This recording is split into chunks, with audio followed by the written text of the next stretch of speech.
bass lovers of the universe and this little planet called Earth. So we have something prepared for you. A double solo bass concert across the globe. As we can't be in one room together, we thought we can create a virtual stage and be together there, share time together, still connect. And yeah, Josh and I, we met over Facebook, I think. Just kind of finding each other through similar interests.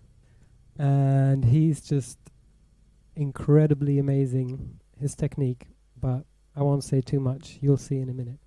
I'm really impressed how far he took it. And we're going to present you two different flavors of solo bass. Josh is 100% truly, strictly solo bass. No gimmicks, no effects. It's just two hands and a bass. I'll cheat a little bit and use my loop station. And my feet. Oh, your feet too. No. All right. And we've got a little giveaway. So in the middle of the set, be sure to be there and pay attention. There's going to be a little question.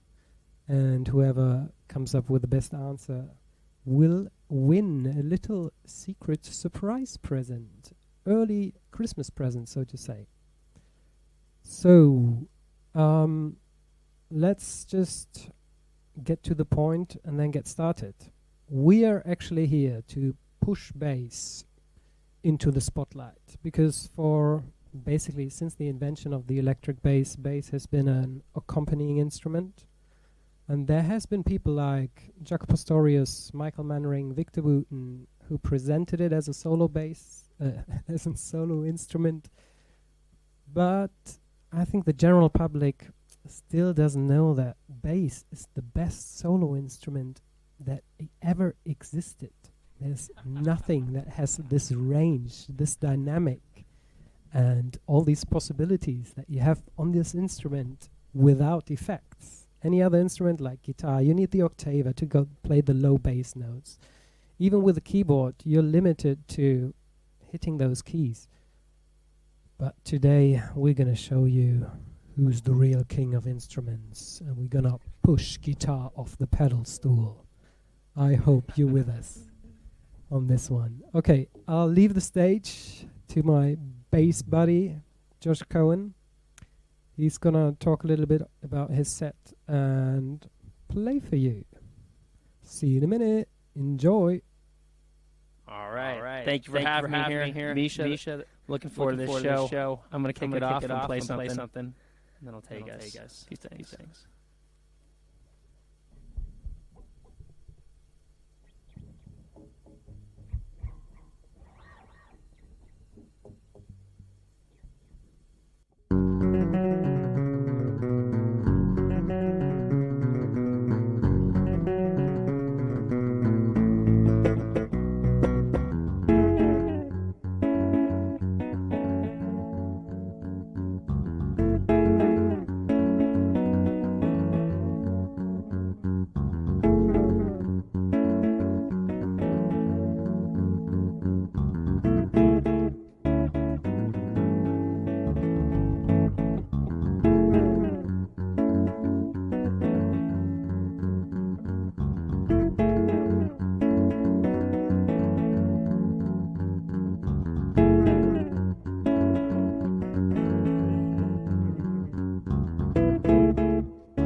Thank you. So that piece was titled Van Jam and Plastic Land.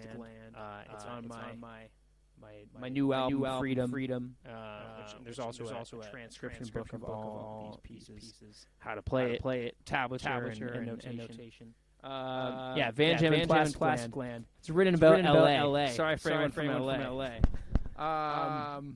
Anyways, here's another song called It's a Sin, and I sort of create the sound of a drummer on the bass, and I guess that call that the sin. I'm breaking doing something I'm not supposed to do.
Thank you very much. I see some of the comments. Thank you. I see some of my students. All right. Once again, this is pretty cool. Germany, Madison, Wisconsin, and all you guys all over the world. That piece was titled "It's a Sin." Once again on my album Freedom, and transcription book with all the songs. Really crazy artwork by Josh Jones. Anyways, you can head to my website and go to the store. The music of Josh Cohen /books. And you can pick up the book, or you can order the CD. Tommy Lee Depp, another German solo bass player. All right, cool. I'm gonna play one more, and then maybe, and then I think Mischa's gonna play a bit, and then we'll talk and play more. That's it.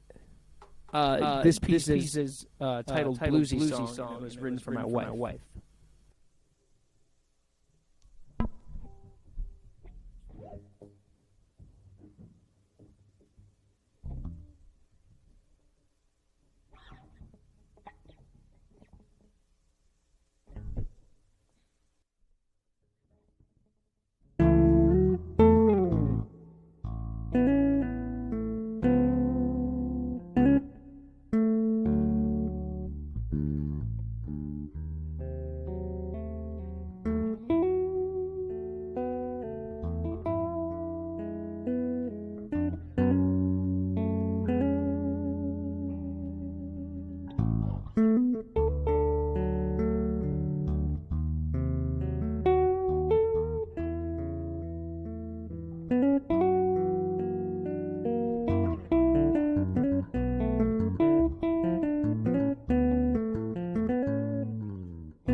All right. Thank you.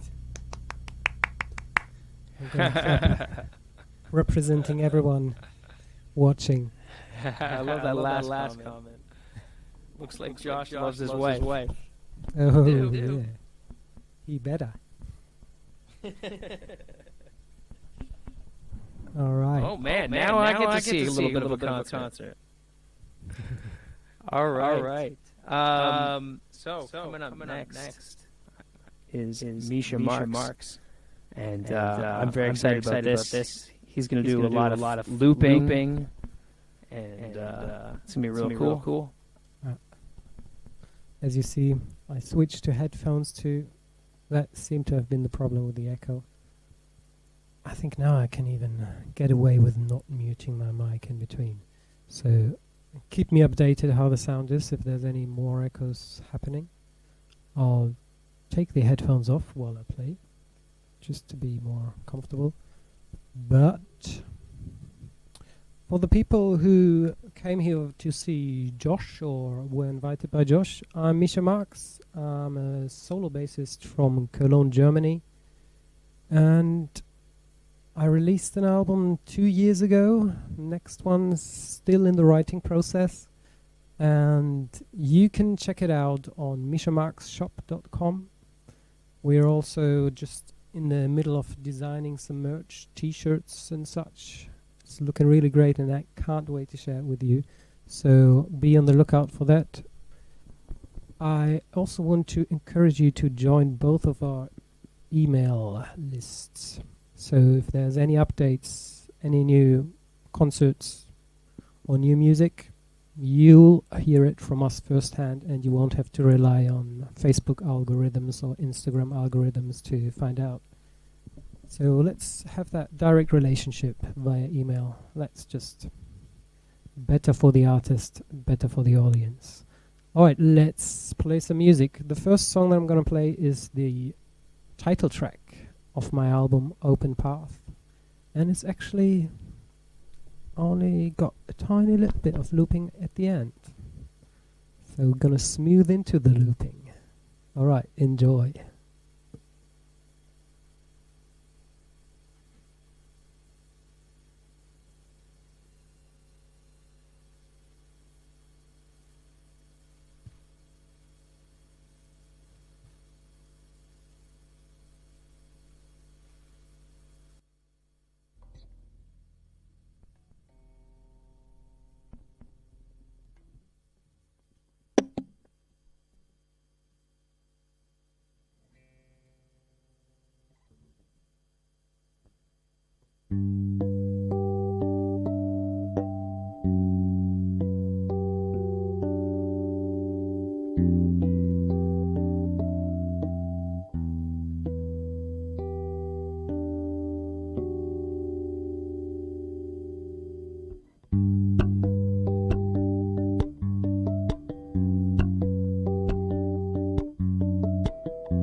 All right. Song number 1. This is kind of the song to present it all. I try to throw everything in there and still make it musical. Quite a challenge. Oh, that's better. Still had some distortion on the voice. So, same as Josh, I have my album for sale, and you might know about the situation that all musicians and artists in general, even the industry behind the musicians, the people who are working in the clubs and working the stage hands and everyone, we all need a little bit of support. And I'm trying to establish a new kind of platform where that is possible. This concert is for free, but I want to ask you my first question. These kind of events, would you be interested in having them on a regular basis? And would you be willing to support them financially? Because you had no idea what Josh and I went through the 2 hours before the show. All the technical stuff that you have to go through to even make this work. And as you saw and heard, even that wasn't enough time. There were still some glitches and mistakes, and that's after investing hours and hours on a research and trying out and getting gear to make it all work and making sure everyone can join, and it's not just for the couple lucky ones. So please tell us in the chat if this concept is something you would enjoy on a regular basis. We are thinking about subscriber-based, or if you'd rather go for single-ticket events. That's all interesting for us artists to know, so we can create something that's a win-win for you and for us. We give you... let me talk about this analogy I read on Facebook the other day. There's this guy called, what's he called? I don't know, but he has a page, Metal Motivation. And he was talking about music and saying music is like aspirin. It's a minor pain reliever. And just imagine now sitting in the lockdown and not having music or, to be honest, any type of art to distract you and keep you busy, distract you from all these negative thoughts being thrown at you from the news, from your neighbors, from schools, from your workplace. We need art to keep us healthy, and music is a minor pain reliever. So this is the service we do for you. We hope you appreciate it and enjoy it, and be willing to support us so we can keep doing this and serve you as best as we can. Let's get to the next song. Now we're going full on looping. This one's a song that was inspired when I actually was in America. I was in Chicago visiting my dad, who worked there for a year. And as my dad is such a blues fan, we went to all the well-known blues clubs, and I fell in love with blues. Uncurable. So I had to write one tune dedicated to the root of all popular music, be it jazz, rock, pop, metal, folk, funk, or reggae. It's all rooted in blues. So here's my ode to the history of popular music.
that was fun. I hope it was fun for you too.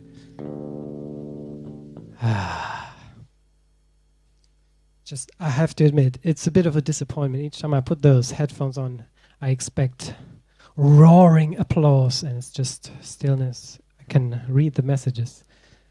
That puts a smile on my face anyway. So thank you for all the comments and encouragement. It's really so much fun playing for you. Josh, do you want to come up on stage? Shall we talk a little bit? Oh, actually, Sure. yeah. Let's talk a little bit. Are you want to play one more song? Yeah, I was gonna play one more song, but I got mixed up. I thought I was done. Do you want to let me play one more song? Yeah, let me play one more song. Okay, I'm gonna keep the stage for myself. All right. This next song, got the distortion on again. Sorry, guys. This next song is my latest composition, and it's solo bass, no looping either, but it's got a few other nice things in there, and it's called Inner Monologue, and to some degree it owes the name to that mental chatter that we all have.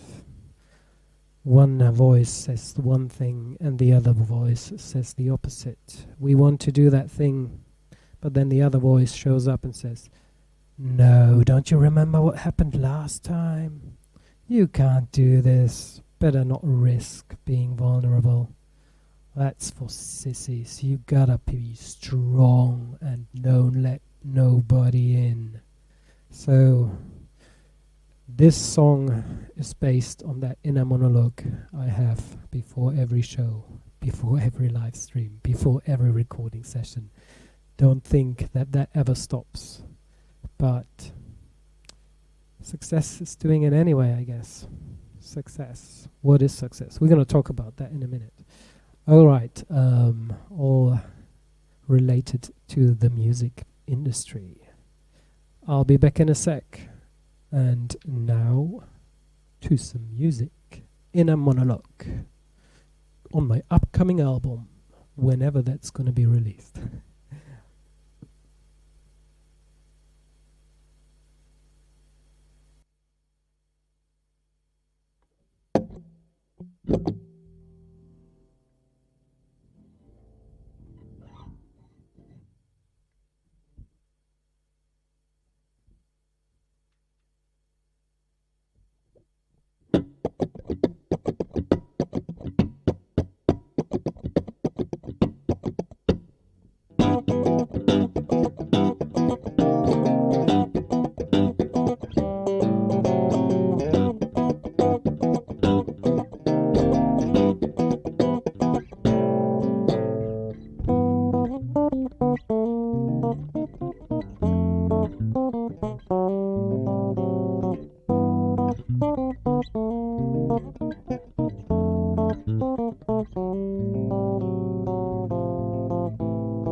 Thanks, Josh. Great, man. And thank you, everyone else. So, let me get you back on screen.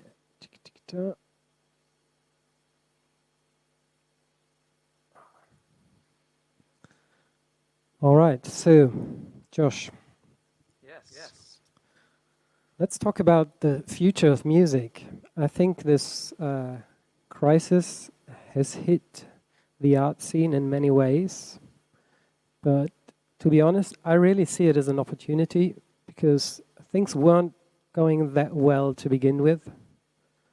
We kind of just broke the whole middleman gatekeeper thing by getting direct access to our followers and not having the labels in between us, deciding who we should contact and what we should say. So now we can have proper relationships, like one-on-one almost, with our fans. But one question that just I can't solve yet, but maybe you can help, maybe our audience can help. I truly believe that art should be accessible for free, especially to the needy that can't afford spending money on it, that just have to spend their last cent on getting something to food, finding to eat, finding a place to sleep. And if we go back far, far to Mozart and Bach and all those old superstars of the music industry, they had patrons that could afford to spend money on them. They still weren't accessible to all, but that could be the revolution. So, what do you say? Do you think, what's the worth of music?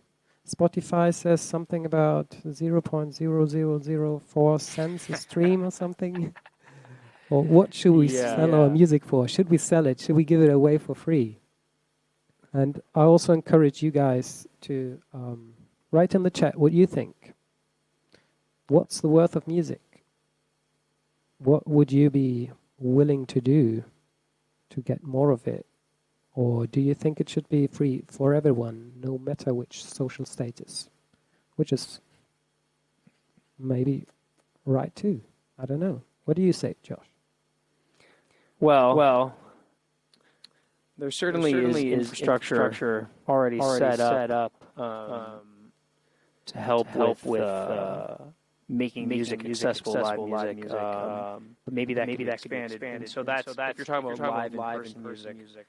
There's a lot of government funding and private funding of free concerts. I don't know. I know in Madison there's probably about 50 or 60 free concerts every year, maybe more. Probably more if you include like small indoor ones. And the artists usually get paid because it's a tax funded or private arts organization. So you could say that those organizations have patrons, and many of them get a tax a rebate, a refund, I guess you call it. You give me an idea. Oh, why is this so loud? I hear myself in my headphones and through my amp. It's quite distracting. Anyhow, maybe artists' budget should be included in health insurance. Artists' budget. Artists like the health insurance that. Remember, it's all different. If you pay health insurance, that gives you free access to art. Yeah. And they can just scooch a little bit of that money over to the poor artists. I'm sure they're making enough. There's some interesting things to think of. I mean, and then the future. I mean, and then that broader question of the future of the music industry. Well, I think being someone myself who's focused so much on just the inner workings of the electric bass and just music itself. It's very easy to kind of not have a pulse on where the industry is going, and just kind of see what avenues are available, and then be I don't know. My personal situation. I find happiness and I'm happy with my lot. Even though I realize that it's possible to develop tools to have a pulse on the industry more to actually make more money and all these kinds of things. But I'm very much happy that I get to put so much effort and myself into teaching music, learning music, studying music, and then performing music. That it's very easy to become complacent and be like, well, it's working well enough, and I'm happy that I get to spend my life doing this. So, whereas I know other musicians are very in tune with what's happening, what's popular music, what are the new performing avenues, what's all this kind of stuff. It's interesting and it takes something to think about. Yeah. Yep. I mean, that's what I felt when I was exploring the whole streaming thing, and even before creating an email list. That's already a science on its own, and understanding how social media works. I think there was 1 to 2 years where I hardly touched my bass, and after that I was like, wait a minute, am I not? What's the point of this if I don't have time to play bass? So it's really not that easy to find a good balance, because there's so much stuff thrown at you. I live in constant fear of missing out on the next opportunity. I mean, I've gotten a handle of it slowly, but 5 years back I was just running from one new thing to the next, and obviously never making one of them work, because you'd have to give the first thing up for the second one 5 minutes after you started. Well, there's some really long comments in the chat section. Should we get someone on stage? So someone who wants to come on stage. Chip is saying something. Can you read it out? Larger business and government structures that need to change. But so much of that feels out of our control. I think as artists, advocates, and fans, we need to work together to create an advocacy group to help each other make financial and lifestyle quality changes. Yep. Interesting thinking. I totally agree with that. There technically is a union. It doesn't have much power. There's a union. There is in the States. I'm not sure about any other countries. In Europe, in Germany, there is, I think there's one for classical orchestra musicians, but that's it then. Everyone else just is left to their own, which, I don't know. So being in the EU, are you able to perform anywhere in the EU, and there's no visa issues? No, not really. Not that I'm aware of. So you can just travel freely and no one can do any. Even Switzerland, you don't need a visa or a permit. Yeah. But now if you went to the UK, yeah, that they might have some changed or might change soon. Yeah.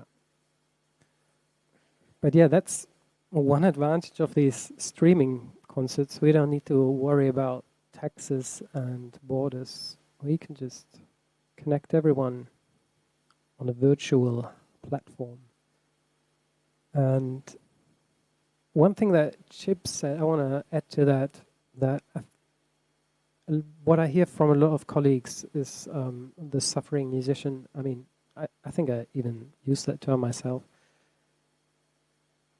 But I think we also, as artists, need to take responsibility for what we want our art to be, and not just depend on other people to spread the word and make it happen, and give that support like record labels. Because this is the only way that we can stay in control of what we really want to do. And I really like what you said, Josh, about being complacent to some degree. I think gratitude is very important for the lucky musicians like you and me. Let's be honest, we're in a super advantageous position. We have a roof over our head. We have no problems paying our bills. We're not going to drive a Mercedes or go to the Bahamas every weekend. But who needs that anyway? As long as you got a bass and an amp, there's your holidays. Julia says that I still have. This is an aside, but Julia says that I still have an echo, and I'm wondering if it's my iPad. Let me just try and turn down. You get sound when I go like this. Yeah, turn that thing down. Are you getting echo? I don't get echo. Okay. So on her end. Yeah, I can't turn my mic. I saw someone else's comment, and they're saying artists should be the same as judges. Paid Like, the same. well, what qualifies you as an artist? And then these are questions. It's nice having some government funding for live concerts and things, and that's good. Yeah. But there's definitely We shouldn't rely on it. you have to strike a balance. Yeah. So I've got a question from Homiki Jolt about, I reckon it was about my first song that I played. Sorry, I only see this question now. How did you play the harmonics? So actually, I have a nice little treat for you. If you're really interested in harmonics, I have a video on YouTube. Check NAMM Education, the harmonics formula. There I explain exactly how you can find any harmonic on your fretboard. But just a really short summary. You have of each string, you have the lowest note, just play it. Then on the 12th fret, just touching the string, don't press it down. You get the exact same note as if you would fret it. Hear the difference? Like tiny bit of sound difference maybe, but that's it. The octave is the same. So in each time we take that distance and take the middle of it, we get another octave of that sound. So the middle is on the 5th fret, 1 octave higher. If I find the middle of this bit now, I get another octave up. And the cool thing is this one I can actually also get here, because again, this is the middle of this one. And that's how I played these same harmonics here and down there. Same harmonics, different places, but I can play different bass notes at the same time. So that's a lot of fun. There's also the way that Steve Bailey does it, and he uses his fingers. No. He gets some of his index Those were all, finger. Then I mean, in this song, they were all natural harmonics. Natural. Yeah. There's no single artificial harmonics. Yeah, there's the other way of Jacko and Steve Bailey.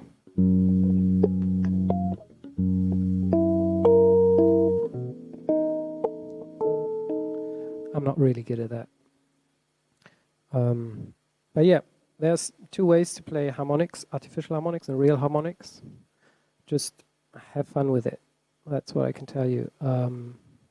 And once you watch that video and have the full spectrum of all the harmonics, you can get the octave, you can get the 5th, you can get the major 3rd, and the minor 7th is already a little bit off key because of tempered intonation, but it still works. If you listen to Victor Wooten's Norwegian Woods, he's got that minor 7 in there, and to be honest, I don't hear anything wrong with it. So maybe it's just a matter of taste as well. Well, that's actually an interesting thing about solo bass is like compromise. You know, when you're using the full range of the instrument, you're compromising intonation. If you were writing something for a small ensemble, you could have a potentially better intonation because each instrument is sticking with a particular register. But it's all part of the game. Exactly. Who doesn't like a little bit of tension? So we're about halfway through the concert. I want to ask the big giveaway question. I think I'm going to type it in the well, when you play, I'm going to type it in the chat as well, so in case people missed it, they can still read up on it.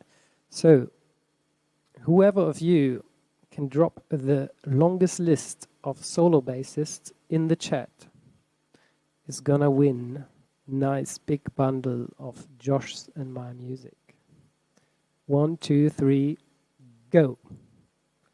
And while you're thinking that, no looking up on Google, we want true memory. So Josh, what are you going to play next for us? All right. Well, since you're from Germany, I'm going to play two pieces by a German composer that most of you have heard of, Johann Sebastian Bach. Oh yeah. And then I'm going to play some how to pronounce. You want to be American? Oh, sorry. Here we go. These are two-part inventions. I'm going to start with invention number 13 in A minor, and then I'm going to do invention number 4 in D minor. Okay, I'll leave the stage to Josh. Who knows how to pronounce Bach?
And now D minor.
Thank you.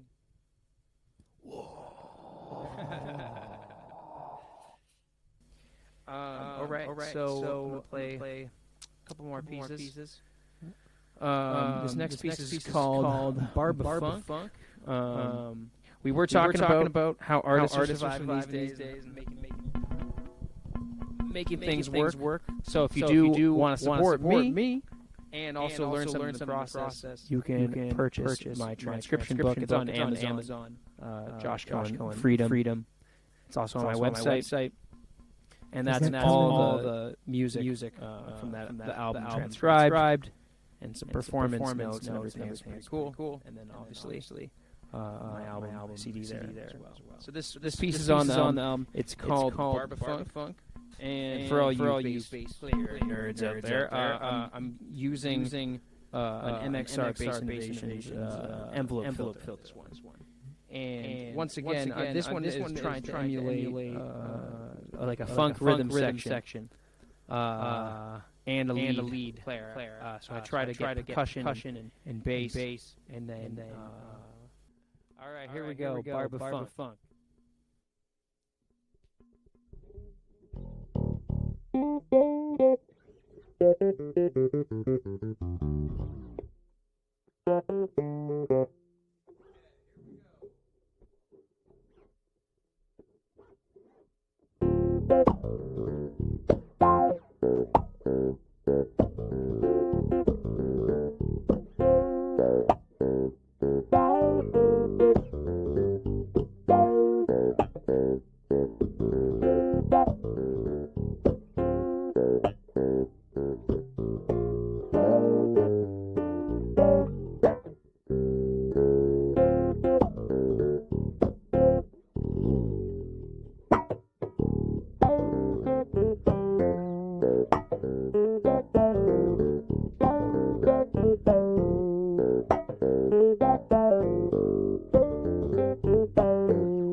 Thank you. I don't know what the comments are saying, but funky, all right, funky, all right. Wahnsinn, which is as much as incredible in German. Although, Wahnsinn, how do you really? So I'm gonna play one more piece. And then Mischa's gonna play, and then I'm gonna play, and then I'll be talking about some more musical topics and whatnot. I along with my transcription book and my album, you can get on my website. I do teach music as well. And a couple slots opened up, so I'm probably short, maybe three students. I could probably manage. So if anyone's looking for another teacher, maybe for some of these types of techniques, or just a whole bunch of general bass stuff. So, anyways, enough of that. This last piece is titled Frostbite. I used to do a lot of street performing. Less these days. But when I first moved to Madison, Wisconsin, I was street performing. I didn't have any gigs or anything, and because I just moved here from Toronto with my wife, and then winter comes, and I'm like, oh man, I got to be able to do this still, because it was how I was making a lot of my income, and I bought a heater and everything, and I went out in December. And, needless to say, I stayed warm, but the bass strings, even with the heater, they got cold. And then I remember, coming back home, and my finger was like peeling for about a week. So I think they call that like borderline frost nip, not frostbite. Anyways, this piece is called Frostbite.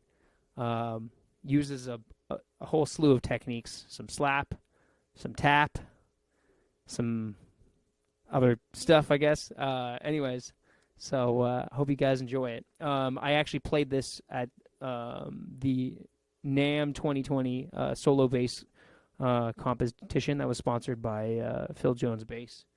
And I was lucky enough to win the competition. There were some really excellent players there. And it was a lot of fun. And this is the piece that I played at. So, all right, enjoy.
Holy cow. Thank you. I really love that song, man. Thank you, Mischa. Thank you, Mischa. I know why you won that competition. So, you gotta tell me, how much do you practice? What's your practicing routine? I don't have a daily routine. I don't have a daily routine. I don't have a set warm up or anything like that. I don't have a set warm up or anything like that. Ideally, I practice as much as possible. But it's just not always. I can't always make that happen. But I do notice I get very depressed. But I do notice I get irritable if I don't, or irritable if I don't practice. I get to practice. My wife says I have like a limit. My wife says I have like a limit. I go on my bass like 3 days, and then I start getting really antsy. So I carry around a piece. Thing of staff paper. So I just start writing and stuff. Exercises down like writing, solos. I can't improvise, so I'll write down a solo or I'll write down compositions. There are some warm-up kind of things that I you could say I have in my regiment, sort of. But a lot of times it'll be just playing slowly and taking something through all 12 keys, changing it up. Sometimes if my fingers feel really stiff, I'll do very slow like ear training stuff.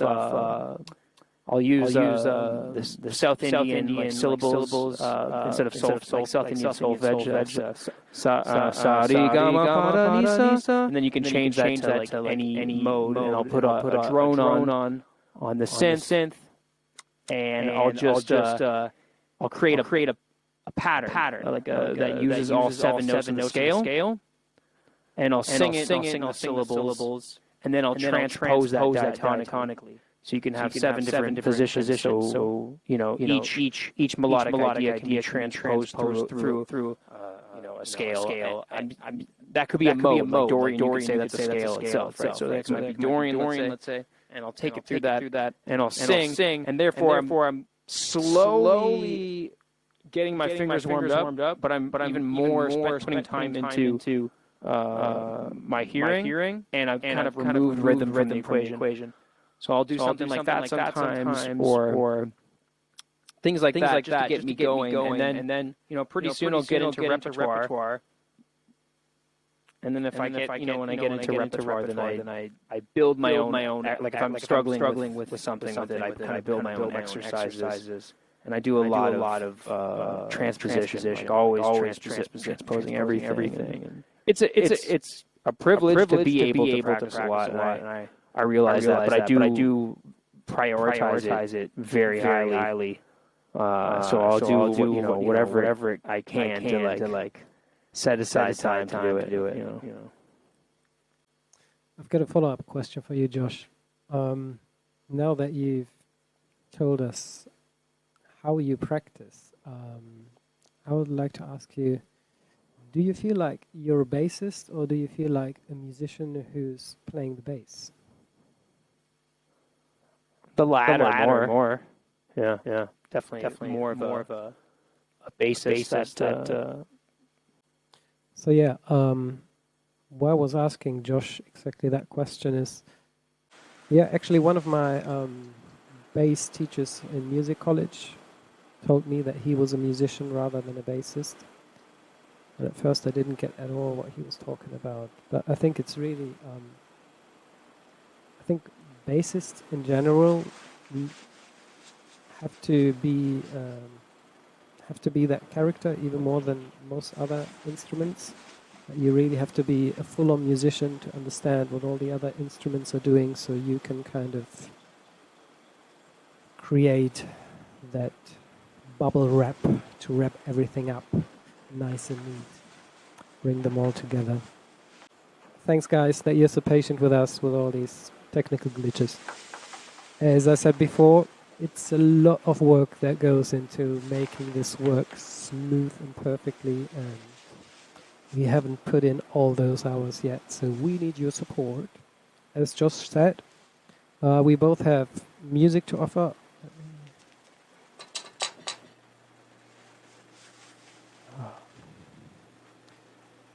In a minute I'm going to grab a CD and show you how it looks. I don't know why I haven't got that ready. Typical. Too many thoughts at one point. We should bring on a guest. and see what happens there. Yeah, let's try that out. So, who wants to join us? Who has... Okay, I think I'm just going to play my last couple of songs, and we'll see if Brandon manages, Crowdcast manages to let Brandon in. And if not, we'll just have a tiny little chat after I'm done. And then call it a day. It's all right, a day. So my second to last song is a cover version. And it actually was inspired by the old music industry and everything that's wrong with it. What's wrong with it is that a lot of songwriters or even session musicians didn't get paid for their work, and someone else got all the money. I'm sure all of you guys are on Netflix. Check out The Lion's Share if you haven't already watched it. It's about the guy who wrote Wimbube, as it's called, I think, or The Lion Sleeps Tonight, as it's called in the Walt Disney Lion King film. But the original name of the song is Mbube. And it does talk about lions, but as far as I understood, it's more about chasing the lion away because that lion wants to eat the goats of the family. Either way, that guy basically never saw a cent, and other people made millions of his composition. And I want to dedicate my version to Solomon Linda, the original songwriter of this beautiful tune.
Yeah, yeah.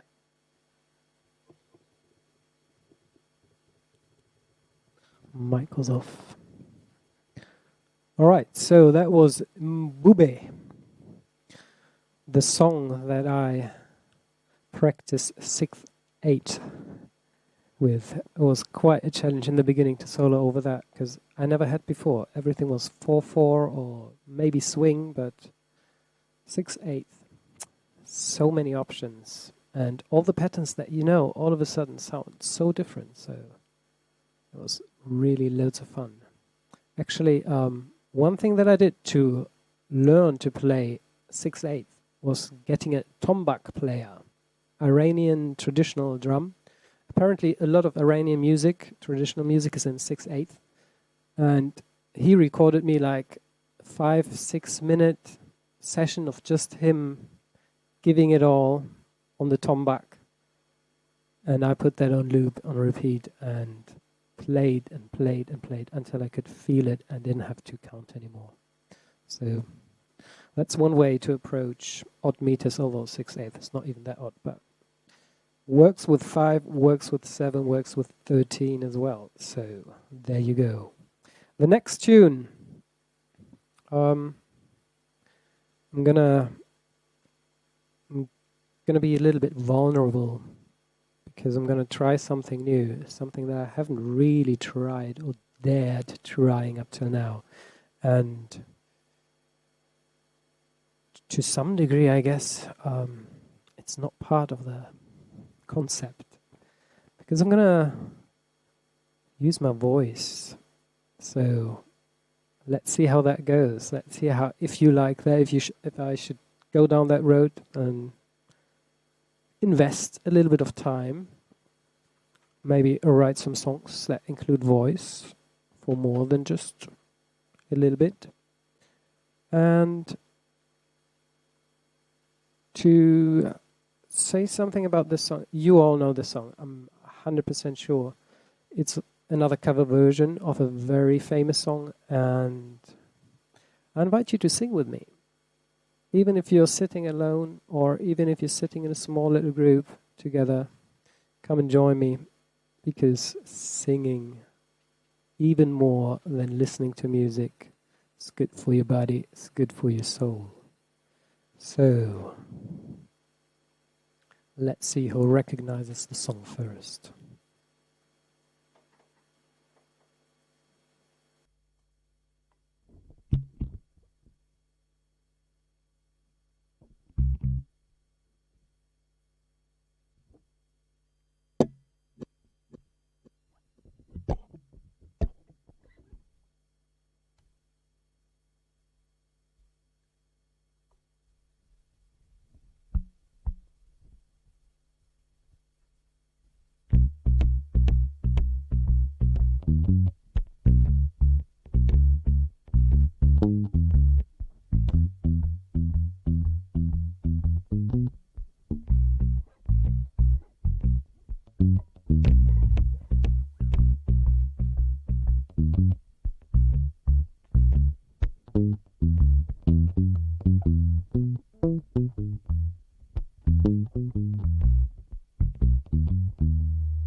melody grows. Take a bad, make it good. Positivity. Come and sing along and smile with me.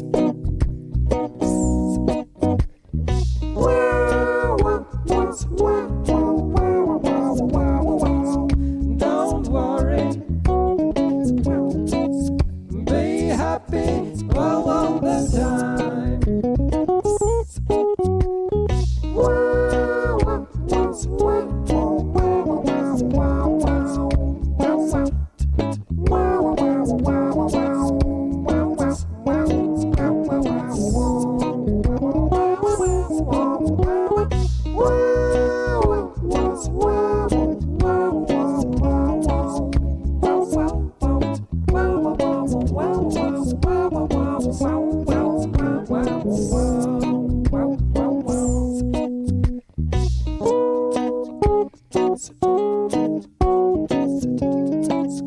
Don't worry, be happy. Don't worry, be happy now. Don't worry,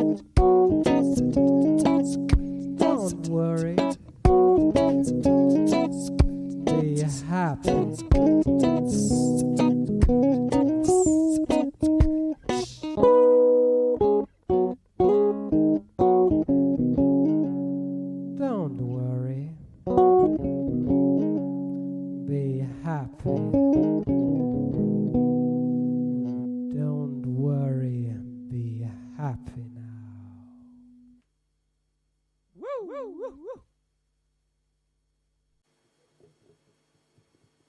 Awesome. Very good. That's a harmonizer that you're using? Yes.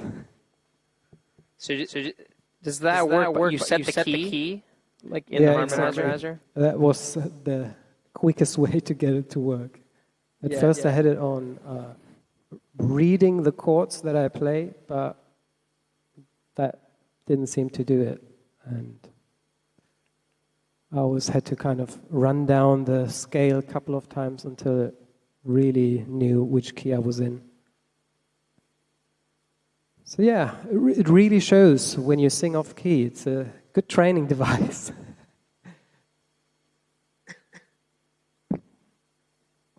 All right, people. I hope you're all happy and without worries now in these times. Sometimes we just have to stop worrying about things that we don't have our hands on anyway, we don't have control over. No need to worry. If you worry, you make the trouble double. Don't shoot that second arrow. Okay, one more. Let me take that reverb off.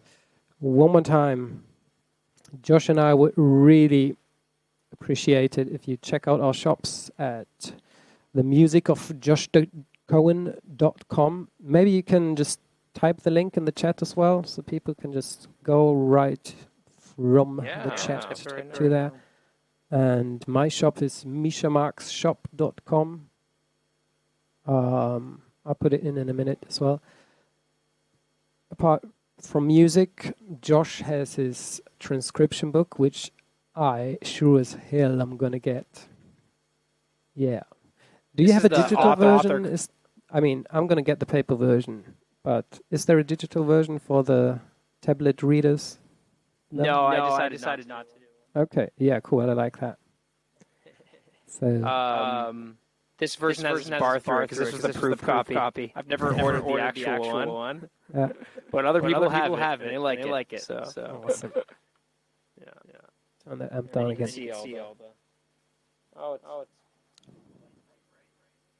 All right. Transcribed in there. If you want to learn two-hand tapping, that's the way to go. I don't know if you know Stanley Jordan, but to me, Josh Cohen is Stanley Jordan on bass. Well, I'm a huge fan of Stanley Jordan. Yeah, I can tell. So, apart from our shops, we both give lessons. Josh just as well as me. probably different approaches. Maybe we should give each other a lesson. That should turn out very interesting. That'd be fun.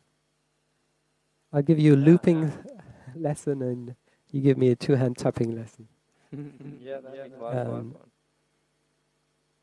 Thanks so much that you were here with us, that you stayed all the way and helping us to push the bass into the spotlight and kick the guitar off the pedal stool.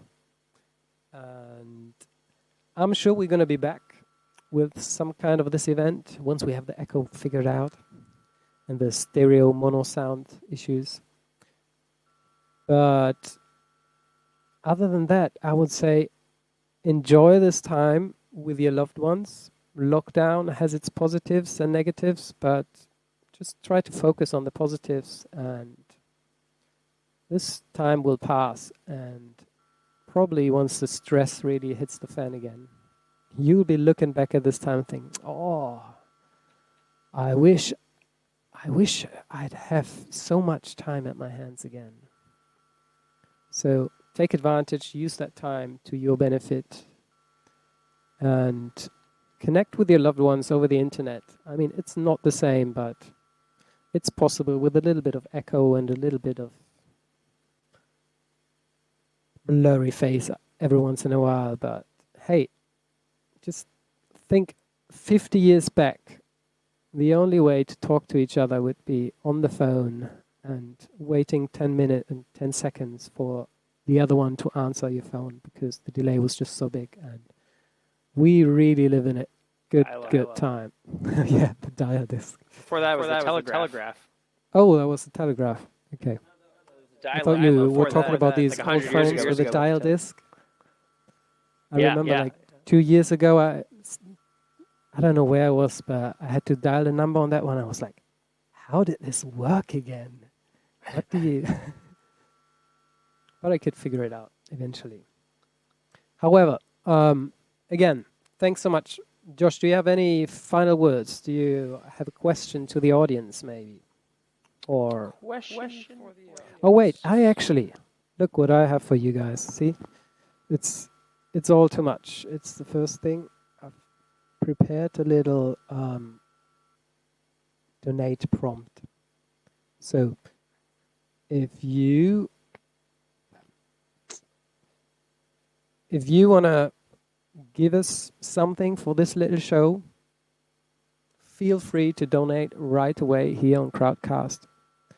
But any contribution is welcome, from 2 cents to just having a look at our shop, sharing this live stream with your friends, sharing our websites, our shops with your friends, and anyone who might be interested. We really rely on you to support us, because without our audience, artists are nothing.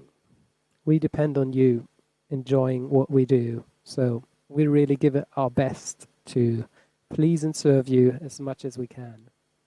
And we really appreciate if some of that energy comes flowing back to us in whichever form.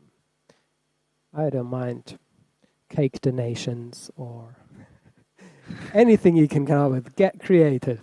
We can inspire you to be creative. That's perfect. Josh. Amen.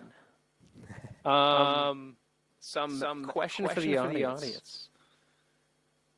How many of you are bass players?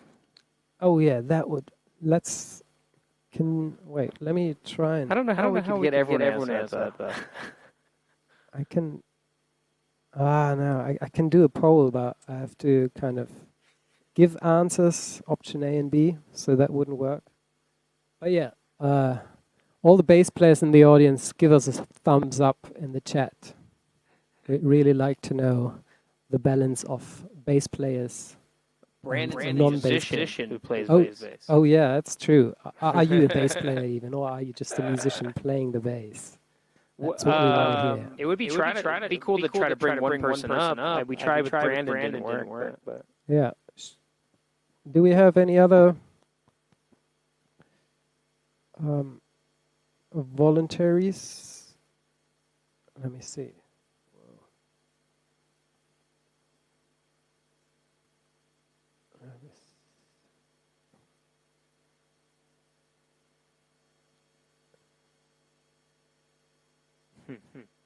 on my old phone. Okay, Brendan, that's why. Maybe that's what you do it. Yeah, tech is just advancing too fast to Julia keep at it. says Ben. Okay, Ben, I'm gonna try and get you online. I have to get up.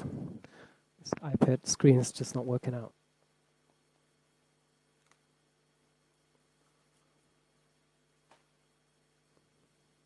Well, I guess we're going to talk to Ben soon. That's going to be fun.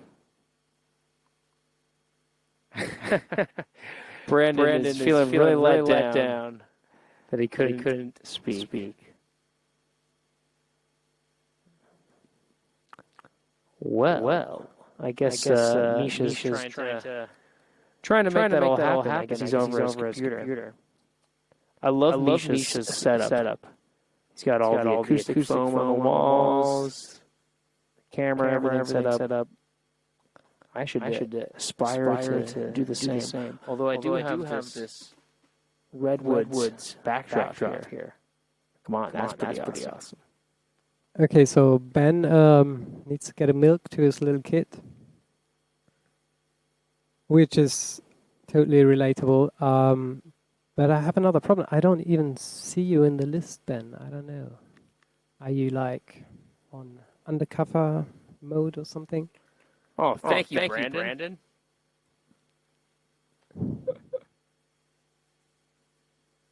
I make assignments for my students. They all get assignments every week, and I do a personalized PDF for them. Oh yeah, I love that. Do you go through some kind of goal setting process with them? Sometimes. I don't have a questionnaire. We talk about it. Our first lesson, we figure out what they want to do and get them on a track. Awesome. Yeah. But yeah, I just put a lot of time. I think I have about 30 students a week or something. I don't know, something like that. And then I spent about 6 hours at the end of the week building PDFs for all of them and putting all that together. And I always stumble upon things. I'm like, oh yeah, I gotta practice that more myself. That's the best thing about a teacher, right? I read this quote somewhere: "When you teach it, you get to learn it twice." Absolutely, that's a good quote. Really takes out the what is it called? Fluency illusion. Been discussing that lately a lot with my students, where you show them how something works, like maybe just a new bass riff, and then they think, yeah, I got it, and then they sit at home and like, wait a minute, how did that work? And you say, see, I just showed you. You didn't work it out yourself. That's why you can't remember. Yeah. The next lesson, I made him figure it out all on his own, every single count, every single note, and pretty sure that he's got it now. That's what it is. You gotta put in the work. So I think Ben is back as far as I can see that. Let me see if I can get you on screen, Ben.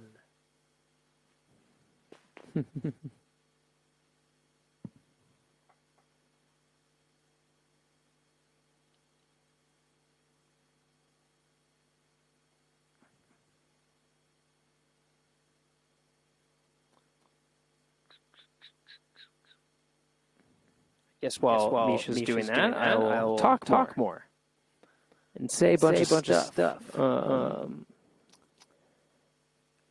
Yeah. So I guess I'll talk about my compositional process while he's doing that. I guess I don't know. So with a lot of these solo bass compositions, on my first album, Out of the Basement.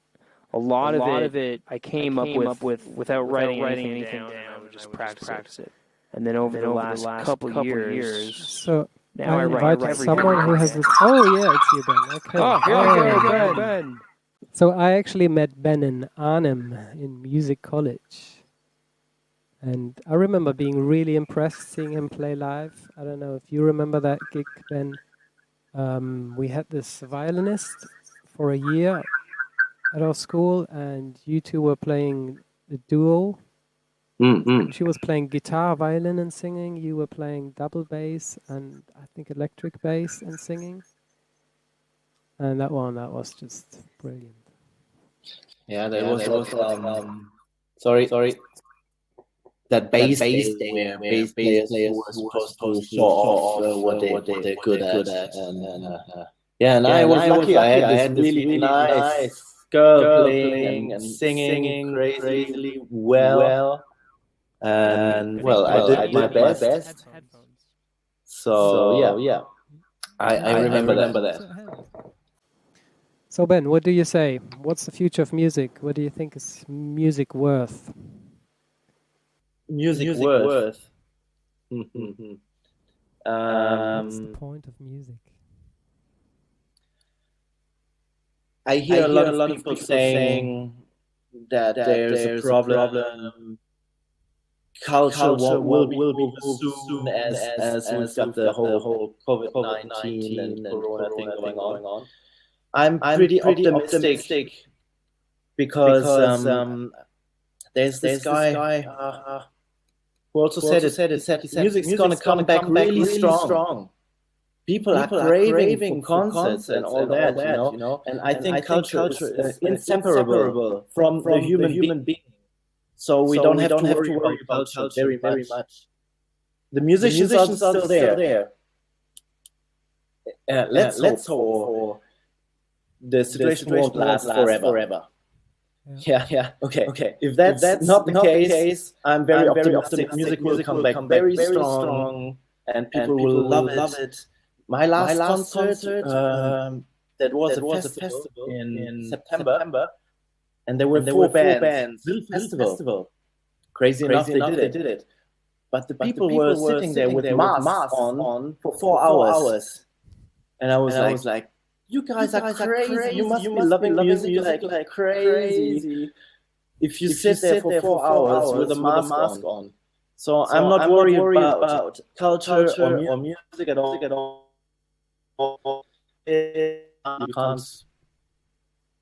You can't put it to numbers.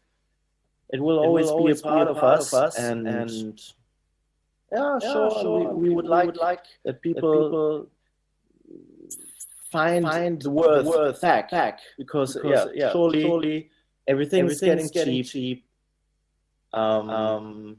So maybe there's one good point about the whole pandemic. People get reminded what it's worth because they're missing it. Full stop. Okay, yeah, you mentioned a very important point. The need for art and cultures never going to die in us. I really wonder that depending on how long the situation is going to last, if we maybe just get more people being creative, and like my philosophy as a teacher is to make my students their own favorite teacher. And maybe that's going to be something that's going to happen in music too, that people are more drawn to creating their own outlet. And I mean, we already have that since a couple of years, since equipment became so affordable and everyone can record a record in their own bedroom and go all the way up to #1 chart hit. So as art materials and techniques get more accessible, maybe we'll just have smaller groups. I've been talking a lot with Julia about glorification, like the Michael Jacksons, the Queens, name them all. You hardly get people that get that famous, at least lasting that name. For example, Billie Eilish is really big now, but I wonder if anyone still cares in 20 years, if she can keep that level like Michael or Queen did over years and years, and still after they died, they still celebrated. And to some degree, the music industry pushed a lot of those artists onto us And that's where we get glorification, where it's unjustified, what do you call it? Praise, unjustified praise to talent that maybe is not there. Or I think now it's really going more into the direction of personal relationships and smaller tribes that are really concentrating on small niches like solo bass, or singer-songwriter, or folk country, or classic hip-hop. All these new little tiny groups that don't really need to exist in the charts, but just have their own little group that's totally loyal and appreciates it, supports it as best as they can. And we don't need that mass exposure anymore. Andy Warhol predicted 5 minutes of fame for everyone. Okay. So I think that's what's happening. And more regional artists. For instance, I will be trying to reach more the people next door instead of reaching people on the other side of the world, which also is great. I love the exchange of people, but if you can play for your village, then that's also good. No, it's true. And maybe it's also more not to fly around the world. Definitely. Or just do a live stream. Yes. Well. I don't know about the CO2 balance of streaming, but yeah, we'll find out. I hope the future of Crowdcast is no echoing. Yes. We demand Crowdcast. Stop the echo. We've got our effects all ourselves. Most musicians, especially that were from the old music industry, are so invested into becoming good at their instrument, becoming good at their profession, that all these technical skills are overwhelming and just out of reach to a big degree. So maybe we can even do something about that. Educate musicians about how to use new techniques and methods.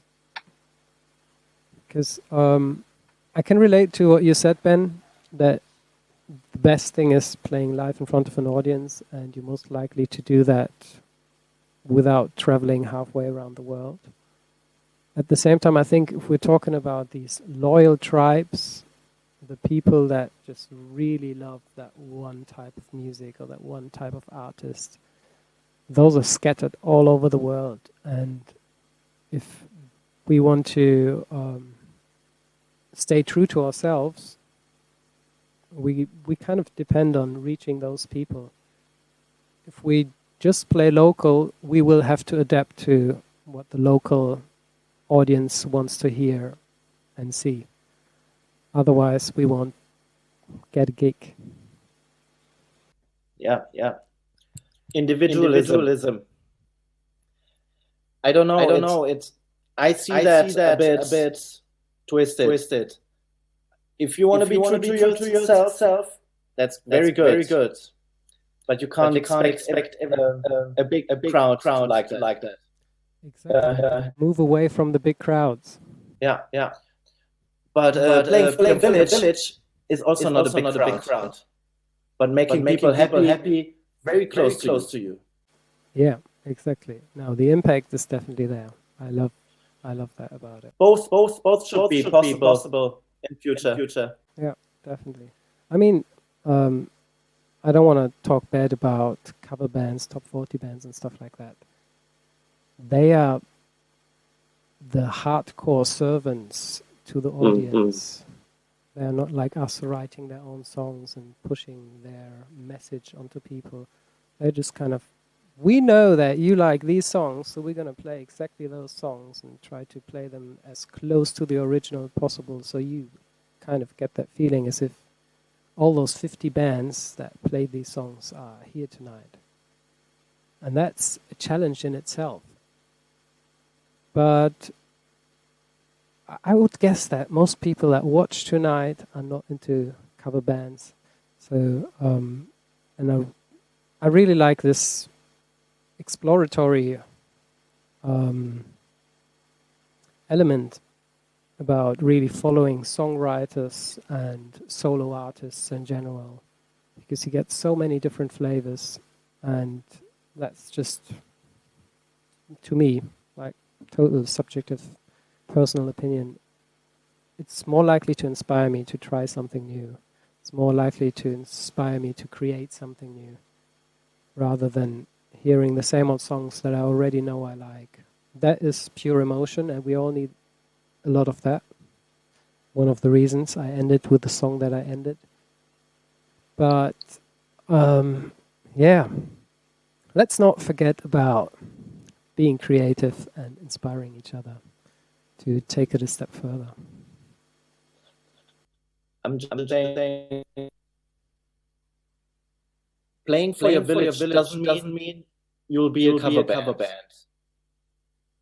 I'm writing my own songs, and I'll always sneak in my songs and some songs that they know, and maybe a version that you've never heard of a song, just like you did. You know, like don't mix that up. If you play regionally, you can just as well convince them of your individual style. I guess. You used to play a lot of street music, don't you? Also. Yeah. Because I have another friend who's basically, that's used to be his life for at least 10 years. And he was crying to me kind of about exactly that. He said, man, whenever I play one of my songs, everyone just leaves and isn't interested. I have to play the hits. That's all they want to know. That's all they want to listen to. So you definitely have to be clever about it, I think, to get your songs in there and make the cover songs fit to the style of music that you're writing. But then it's a great tool. I think the best thing I like to do is write songs that people think they heard before. Yeah. You know. Like the last song Josh played. Like the last song Josh played. To me, it's really virtuous. How do you say virtuosic? Virtuous. But it's also an earworm.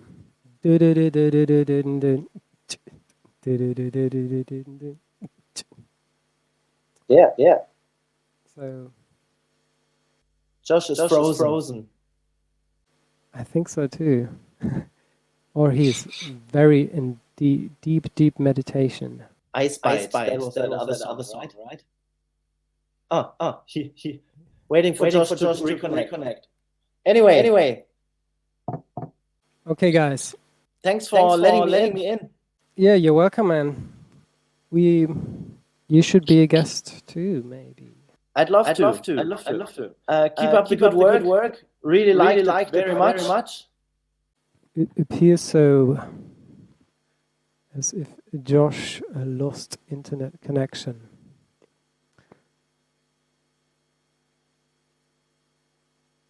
Okay, guys, we're just gonna end this here. One more time. Thanks for staying with us. Thanks for joining the conversation. And there's more of this to come in the next year, so keep a lookout. Subscribe to both of our email lists. Check out the music of joshcohen.com and mischamarcks.com to subscribe to the email list.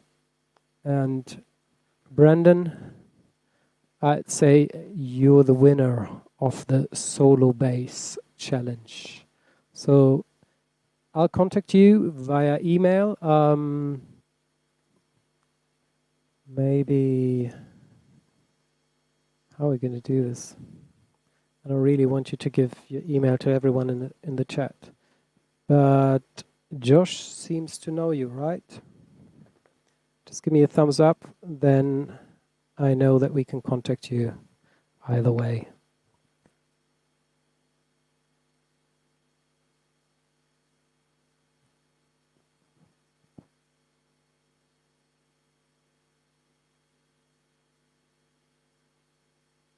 Sounds great, Brandon. Okay, one more time. Thanks again, everyone, for coming. Oh, well, who's there? Is that Josh? No.